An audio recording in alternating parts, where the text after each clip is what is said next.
Well, Blake, as I sit here in your basement staring at your deflated, inflatable Tyrannosaurus Rex costume, sipping at a warm aha, I think of all the choices that led me to this moment. But is choice just an illusion? I don't know, is it? A wise man once said that death smiles at us all. All a man can do is smile back. What a great start to this podcast. Yeah, I guess. I hope you leave this in. Welcome to VCR, Vintage Cinema Rewind. We're bringing old movies to new viewers. I'm Blake. It vexes me.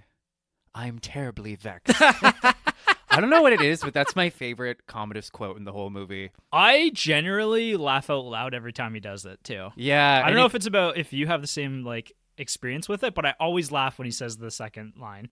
I'm terribly vexed. And it's funny because he seems so calm. Yes. And he's filling out paperwork on his scrolls, so he's not even looking at Lucia or whatever her name is. Yeah. It vexes me. I'm terribly vexed.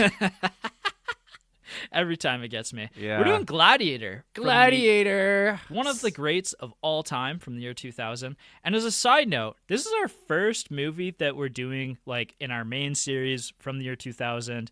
You convinced me to do it because this is for our historic. I like how you say, by convinced, I just texted you, I want to do Gladiator. And you were like, okay. That's the thing is, generally speaking, our podcast is for older movies. But hey, guess what?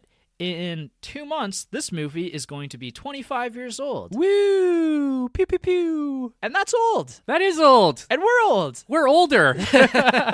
We're ancient. We are very old, and so is this movie. And that also brings up an interesting other discussion for our podcast, is I think, with the advent of being a quarter century old, the year 2000, I think next year we're going to actually start our podcast off with a movie from the year 2000. You know what? I would just like to commend the movie Gladiator for having a fully developed prefrontal cortex. Welcome to the party. You can do everything. It's legal everywhere. Woo! You can rent a car. Yeah. I guess I didn't need a whole lot of convincing because this is probably, as I kind of said to you before we started, this is probably one of my most rewatched movies of all time. Okay, interesting. Probably in my top 20 most rewatched movies. I've seen this at least 12 times in the last 25 years. Okay. I pretty distinctly mid-2000s when I was early teenager remember this movie and Troy and a few of those other kind of sword and sandal kind of movies. Yeah, historic sword and sandal type movies being always on TV at my parents' house, and my dad watched these movies a lot. We have Gladiator on DVD at my parents' house. Oh, fuck we do. Yeah, we have Troy on DVD at my parents' house. We have a lot of those. And so, generally speaking, this is a movie that I've been very close to and close with for a long time. So I'm really happy to cover this one. Okay, interesting. I was actually a little late to the party. I didn't see this movie until quarantine. It was January 2021. I had briefly moved back in with my parents, and I forced them to watch Gladiator with me, and I really enjoyed it. Had they seen it before? I don't think so. I don't think any of us had seen it. Wow. And you know what? It's funny. The only thing I remembered about Gladiator was that the only thing I knew about it at the time was that it was apparently this widely beloved movie, but for some reason Roger Ebert didn't like it. So I went into the movie feeling a little skeptical, but then by the end of the movie I was like, Roger Ebert can go fuck himself. This movie's amazing. I have a lot of thoughts about this movie, and maybe that's partially because I've seen it so many times. And the last time I watched this movie was probably about 5 to 8 years ago as well. Okay. And again, it's a movie that I return to time and time again, and I think for general audiences, I'm kind of skipping ahead, but for general audiences, 90% of the public, 95% of the public is going to enjoy this movie. I'd agree. This is really, it's a crowd pleaser. I mean, how can you not like this movie unless your name is Roger Ebert? But I think that if Roger Ebert had criticisms, and I should have read his review actually, as you're saying that, because I as well found some criticisms, and I kind of finally put the pen to paper, maybe some of my criticisms for this movie. Okay. Because I do actually think that this movie is somewhat imperfect, although an imperfect movie doesn't mean that it's going to be a crowd-pleasing movie. It doesn't mean it's a movie that I'm not going to enjoy. It's just there sometimes are faults with a movie that can maybe hold it back from being a 10 out of 10. A 10 out of 10 masterpiece? Yeah. And I think this is an imperfect masterpiece. Wow, the tables, how the turntables. I have no notes on this movie. I watched it, I'm like, I got nothing. And it's weird because I feel like between the two of us, I'm often the more critical and the more nitpicky. Mm-hmm. But no, I had a really great time. Well, and that's not to say that I don't love this movie, because like I said, I do love this movie. I've watched it so many goddamn times, but I think that I would actually give this movie, and again, I'm kind of front loading my views on this, but I am giving this movie like somewhere in the range of like a 9 out of 10 or a 4.5 stars out of 5. Like, it's one of my favorite movies to watch, but it's not quite a perfect film in comparison to something like The Big Lebowski for me, or The Thing, or I also want Pulp to point Fiction. out for our listeners at home, Blake actually went and bought himself the dude sweater, and he's wearing it right now. I am. It's actually really warm, and I'm probably taking it off. But Oh, okay. Well, then yeah. I'll put it on. Yeah, so getting into that and not spoiling too much of this movie that's a lot of our listeners have probably already seen before but are just interested in our takes on this. But we're going to do the primer episode, and let's talk about the plot and spoiler free, and then get into more of what this movie's about and who it's for. All right, well, let's jump right into it. So, Russell Crowe stars as General Maximus Decimus Meridius, a general of the Roman army. And he is at the command of Marcus Aurelius, the great philosopher emperor of Rome. And at the start of the movie, they have essentially conquered the world. They defeated these barbarian hordes, and Russell Crowe very explicitly says to his boss, there is no one left to conquer. Mm-hmm. All Russell Crowe wants is to go home and see his wife and son again. But unfortunately, Marcus Aurelius is at the end of his life, and he's reflecting on a life of warmongering and expanding the empire. And he has decided that he wants to pass his powers not to his very creepy, very weird son, played by Joaquin Phoenix, Yeah. Commodus. He instead wants to elevate Marcus to the throne, I suppose. Yes, in a temporary position of authority until a time in which he can pass that power further along to the Senate, who will then rule in a more kind of democratic. Essentially, it seems to be that like Marcus Aurelius has, he's realized that he's propped up essentially like a dictatorship, and he wants the powers to pass back to the people of Rome. Yes. It's almost like he's having this crisis of conscience at the end of his life. Mm-hmm. And he pitches this idea to Maximus, who is super not into it. There's this great line where he's like, Richard Harris, Marcus Aurelius says, "Oh, Maximus, that's why it has to be you." But then it essentially becomes the Lion King. Commodus kills his dad, and Tale as old as time, really. Tale as old as time, right? I mean, at the end of the day, don't we all murder our fathers? That's a quote from Freud. Okay, great. Or Freud. Freud. Is it Freud? It's Freud. Okay. Yeah. There's a Blakeism right there. Yeah, Freud. I wasn't even going to correct you. I was like, I don't know what he's talking about. But... I saw it in your face that you had no idea what I was talking about, and I was like, you're going to appreciate that one. So Okay. Well, anyways, so Maximus is essentially stripped of command. His wife and child are very unceremoniously killed, and in the process, he ends up being captured and sold into slavery as a gladiator. Right. And then what follows is essentially like a sports movie. Mm-hmm. Marcus has to fight his way to the Roman Colosseum where he can get a chance at vengeance on Commodus, the guy who killed his father figure and his whole family. Yeah. And that's pretty much it. It's, a classic revenge story inside of a historic epic that takes place in many different settings across the Roman Empire. Yeah. That's maybe one of the underrated parts of this movie is some of the scene and scenery in this movie is just beautiful and expansive. There are moments from did they go back in time to the Roman Empire to shoot this? Right. Yeah. It's generally one of the easiest on the eyes films that I've seen in this year. I agree. Yeah. It's just gorgeous. But anyway, characters and people you may know. So you've already mentioned a lot of the actors already, but Russell Crowe playing Maximus in, this is the defining role of his career, I would say. Essentially, yeah. The "Are you not entertained" quote being one of the most famous quotes of the 21st century, I would say. He's so good. He's fantastic in this role. I don't know that I've ever really been blown away by Russell Crowe. I don't think I've actually seen that many Russell Crowe movies. I guess for people our age, maybe your closest point of comparison with him might be Jor-El in Man of Steel. If you've seen this movie, you'd probably connect him with The Nice Guys that came out in 2016 with him and Ryan Gosling.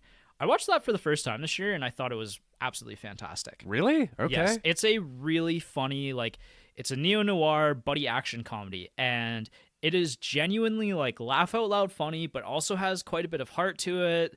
Both the characters, Russell Crowe and Ryan Gosling, play off each other really well. Very effective movie. I think Russell Crowe is also going to be remembered for something like Master and Commander, which movie I absolutely love. I don't know, I'm in my phase of, I guess, loving men on boats stuff. Oh, you're a little young for that still, but okay.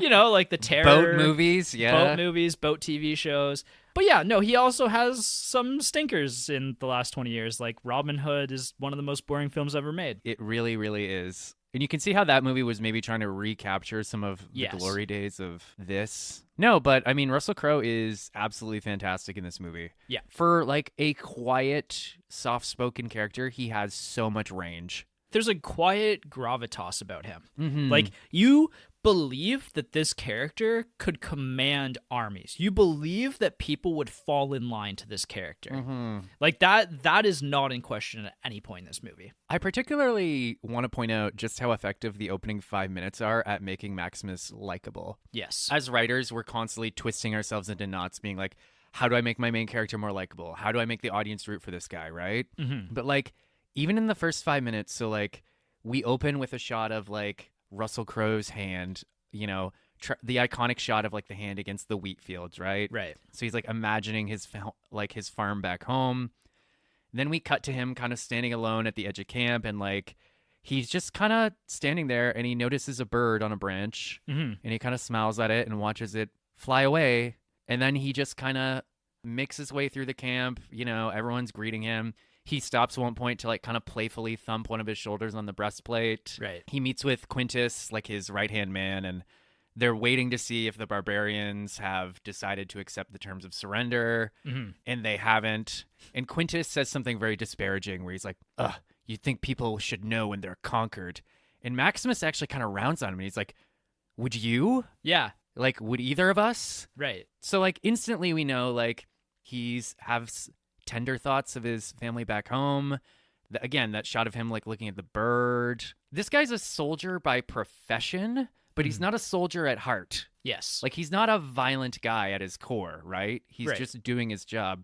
And then again, he's even showing respect for his enemies. Mm-hmm. Like, he almost seems kind of to quietly commend them that they're willing to fight. So, yeah, for sure. No, there's a lot conveyed about his character in the first 5-10 minutes. You're right. Right. And then like he leads the charge, and he has that great line where he's talking to his officers, and he's like, blah, blah, blah, stay close to me. And if you should find yourself riding through green hills with the sun on your face, do not worry, because you are in Elysium and you are already dead. Yeah, and I want to talk about that actually in a lot more detail in the deep dive. Okay, perfect. Yeah, it's an all-star performance. It's one of the greats of the last 25 years, and it is so very, very much opposite to the Joaquin Phoenix performance, the Joaquin Phoenix performance. Okay, good.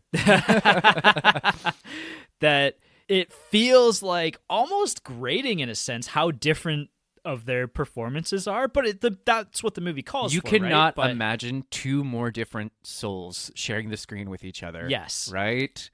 I think, as great as Russell Crowe is, I think we all kind of have to agree that Joaquin Phoenix steals the show as Commodus. I don't know. I have mixed feelings about his performance, and I always have mixed feelings about his Really? performance watching this. Okay. Yeah, I think it's really, really, really good, and there's some parts that I'm going to highlight when we get into the deep dive, like little, like, facial expressions or tics that he has during scenes. Like, there's some genuinely, like, deep, deep, deep acting moments that he has in this film.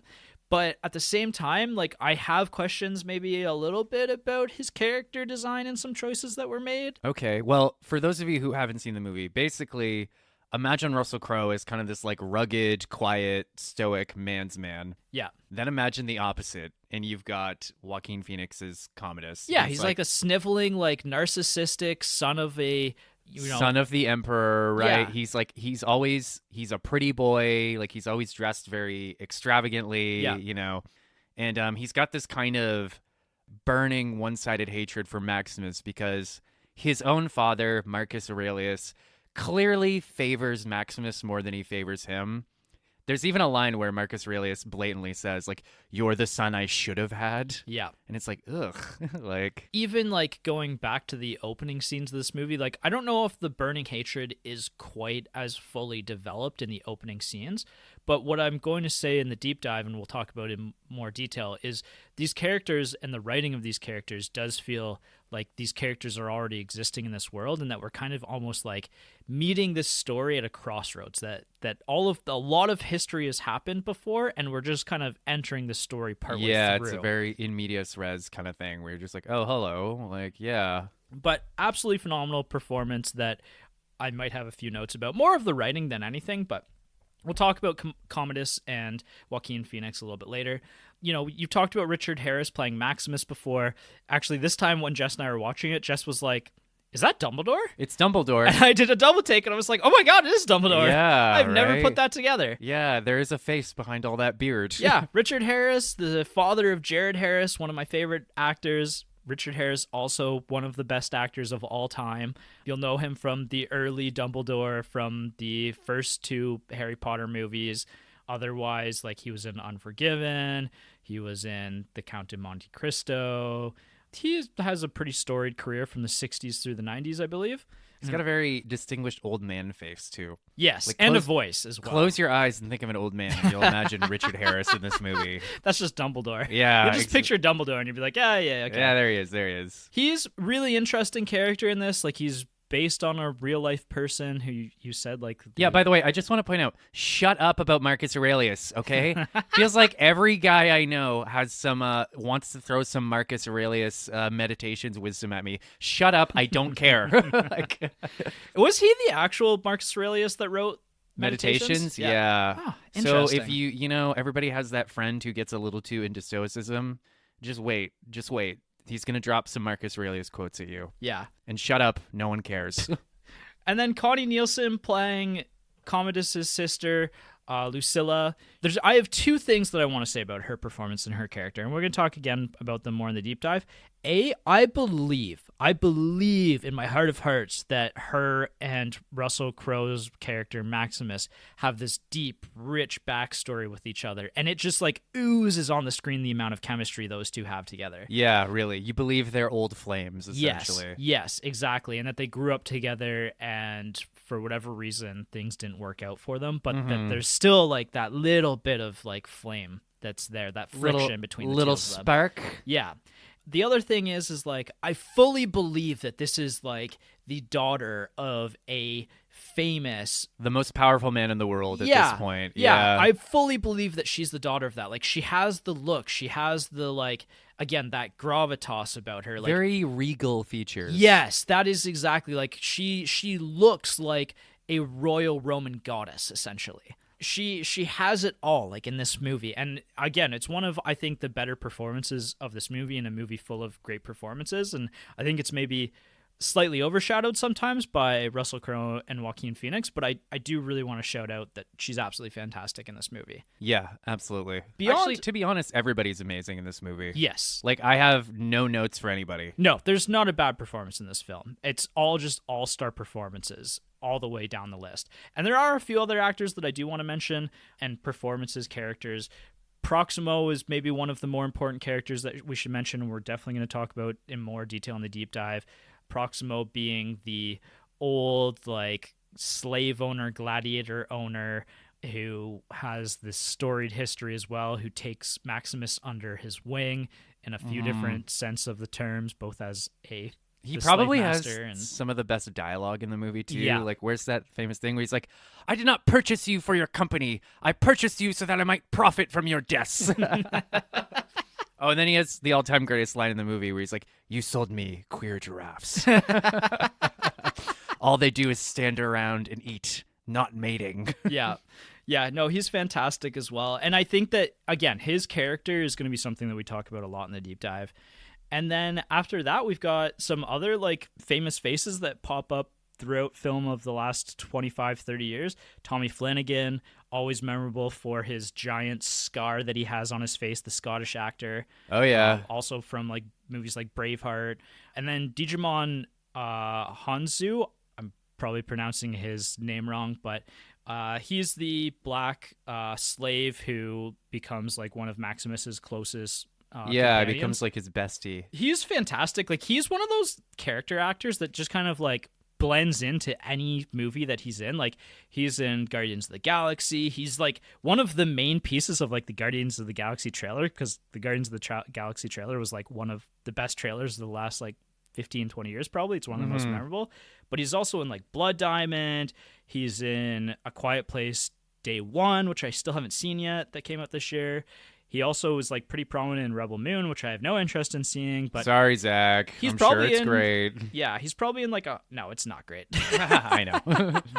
But he's probably in like 100 other movies that I have seen him in that I'm just not even thinking of. Like those were movies that like I pictured him in and I wrote down just off of the top of my head that I knew him from. But very, very great character actor that I wanted to shout out.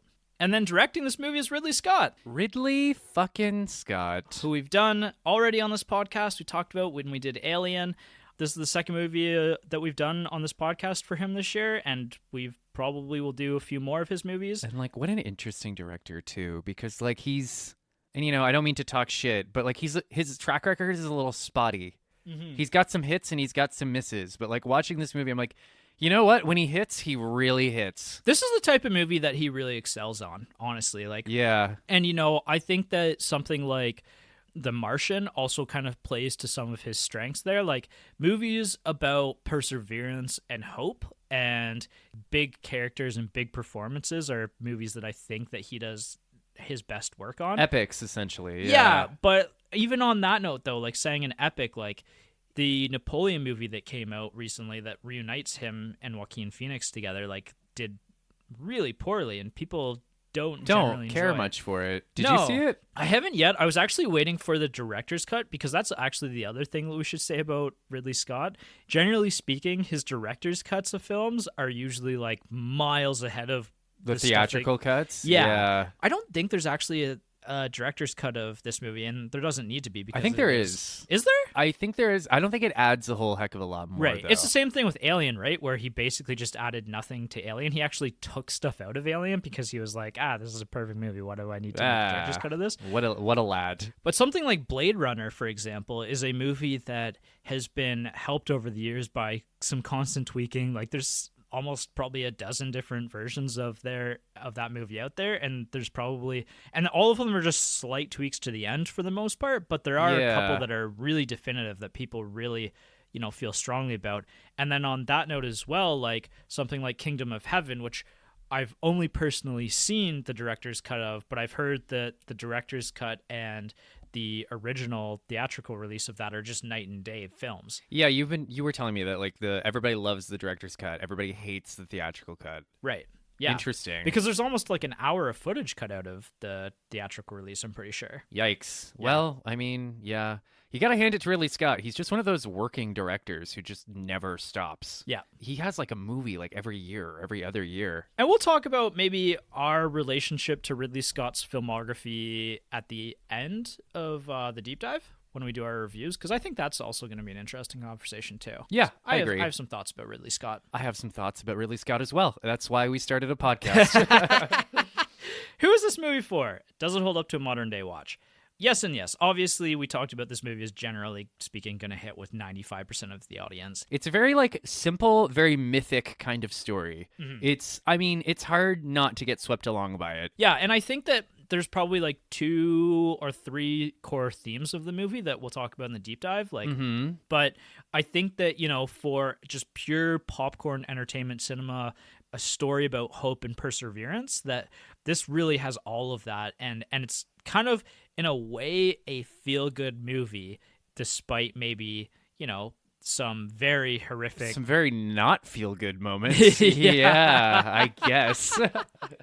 And it just holds up really well. Like, and I think part of what's surprising about how well it holds up is thinking about the time period that it came out in, right? Like early 2000s movies, some of the CGI is real spotty in those movies. Yeah. And I gotta say that the CGI of this movie is barely noticeable. Is there CGI in this movie? Yes. I didn't see any. Maybe we'll talk about that in the deep dive more, but there are definitely moments of CGI.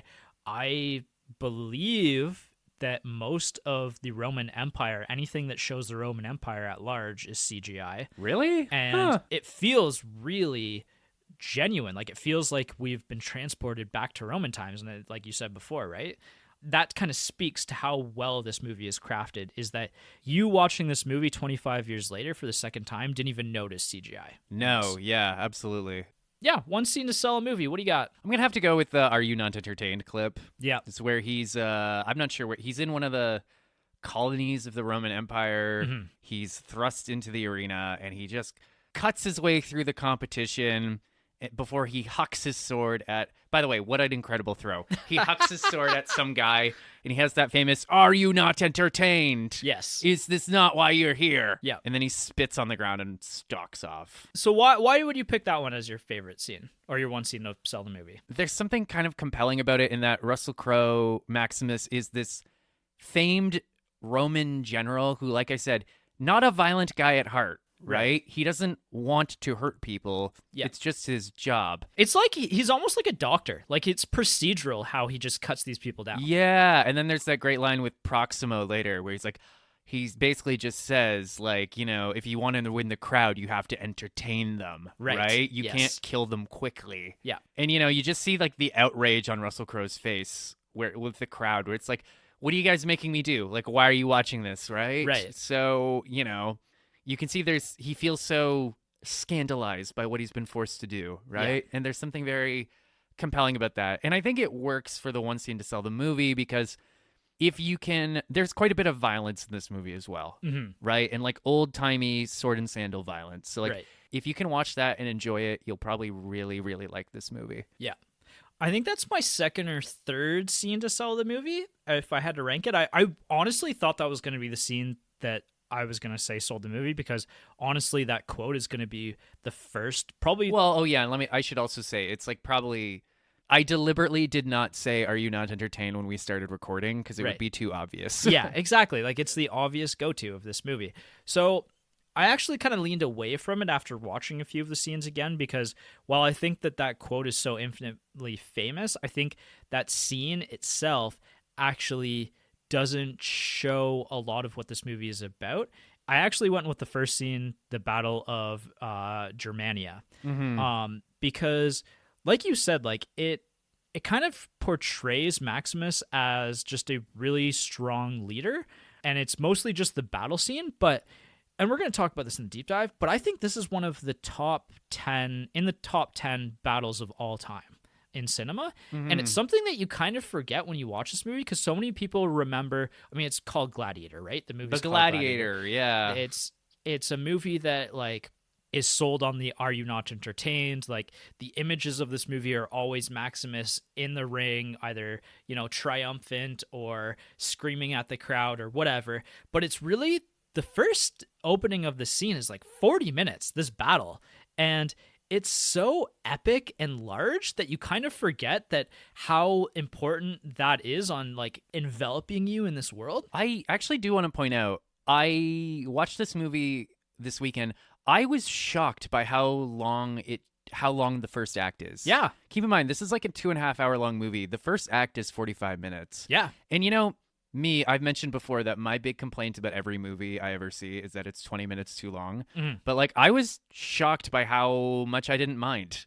Right. I was just like, no, like, let's take our time. Let's spend some time with these characters. Yeah. If anything, like, I could, and I'll make this argument in the deep dive, I could see there being an extra 20 minutes added into the opening act of the film. And I'll explain why I think that later. But I think that the battle against Germania it's so good, and it's so underratedly good, that I think that it's something that if you enjoy that, you're just gonna kind of slide into the movie, just like as you do. Yeah. And as it's intended for you to do too. Yeah, absolutely. You know what? This is gonna be a real beta energy right now. I'm gonna go ahead and change my answer to your answer. I'll still put both on there and share them both, because we always put the links to these videos in the description of our episodes. But I agree, though. I think that the gut reaction is to go with "Are you not entertained?" But I think that one is the one that it low-key sells you on this movie way better than I could ever do. Well, Blake, I've often said you shouldn't always listen to your gut. Yeah. Because it can't even process dairy. Nice. When to watch? I mean, this is a big movie. This is a blockbuster film, right? That deserves a Saturday night. That deserves... Yeah, it's a Saturday night watch. Yeah, you need the time too, because like you said, it's like 2 hours and 30 minutes, 2 hours and 40 minutes long. So you need to have that unadulterated focus time to watch this. Mm-hmm. Put your fucking phones down. Unless you're watching it on your phone, in which case... Which case, what are you doing with your life? Yeah, come on, get your shit... I watched this on my phone, I'm sorry. Jesus Christ. Did you actually? I did, yeah. Oh my God. I was in bed, it was late at night, I just boop, boop. What? I still enjoyed it. That's wild. You know what? People always say online that like people are watching movies on their phone, and I just like cannot picture myself doing that. I'll actually revise that. I did it one time when I had my wisdom teeth out and I was drugged way up, and that was the best I could do. But, okay. But apart from that, I just cannot picture myself ever watching something on your phone? No. Okay, well, I hate to break it to you, but you started a podcast with a guy who occasionally watches movies on his phone. It just blows my mind. But no, you're proving that the people have different ways of viewing things. Some people are right and some people are wrong. Anyway, where to watch? Streaming right now on Netflix and Paramount Plus, so there's plenty of options for watching this. I watched this one on Paramount Plus, and it was great on there. I watched it on Paramount Plus, too. I did not rent this on YouTube like I always did. Nice. Yeah. Yeah, and it's great on there. And otherwise, I think that is it for the primer episode. Are you not entertained? I hope you are, because we'll be back in a week with part 2, our deep dive of Gladiator. Nice. Well done. Well done, Blake. Let's end it here. All right, as always, tell your dad, because this is going to be a dad movie for sure. Tell Blake's dad specifically. If you ever need... He doesn't need to be told. He watches this movie, I'm sure, more than I do. If I ever have to entertain your dad for a couple hours in some weird circumstance, I'm like, do you want to watch Gladiator? He'd be like, yeah? Yep, 100%.